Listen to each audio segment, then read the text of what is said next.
It's Brainwash with Dr. Tom and Guitar Picks with Rob Seals.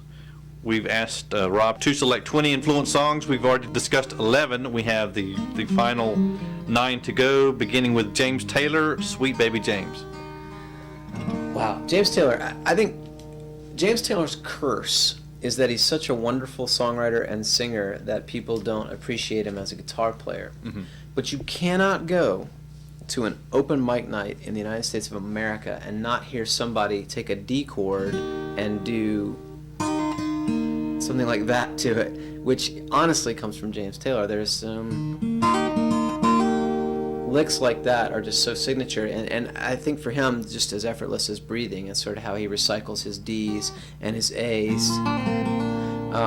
But those have just kind of worked their way into the unconsciousness of the acoustic guitar player, and you honestly can't find someone playing an acoustic guitar who doesn't at some point do some variation of those kind of pull-offs.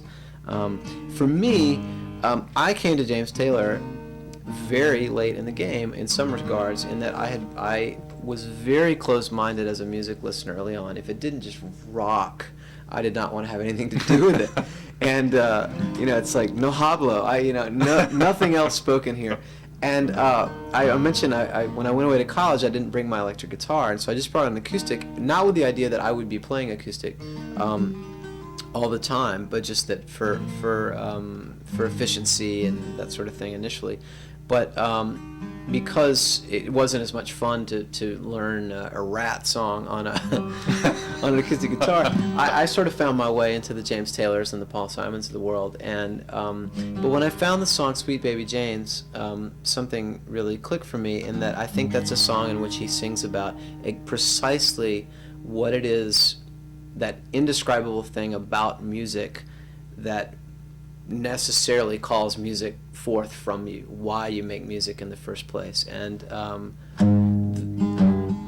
that's one of those just great waltzes that's really about why you make music in the first place. And I remember the first time I heard it, I just wept because I got it. And I think sometimes we don't understand what we've been thinking and feeling until someone else expresses it more articulately for us. And that very, very simple song about a cowboy out on the plain, kind of far from home, thinking about women and glasses of beer.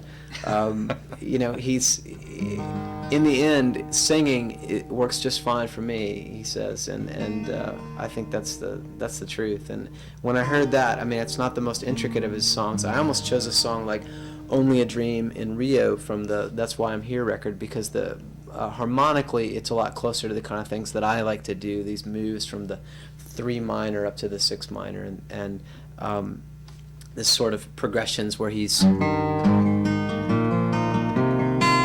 That kind of movement is something that really pleases my ear, and a lot of his songs will do that. But this Sweet Baby James has just got that just beautiful waltz to it, and that lyric that I just can't escape. That's why we do it.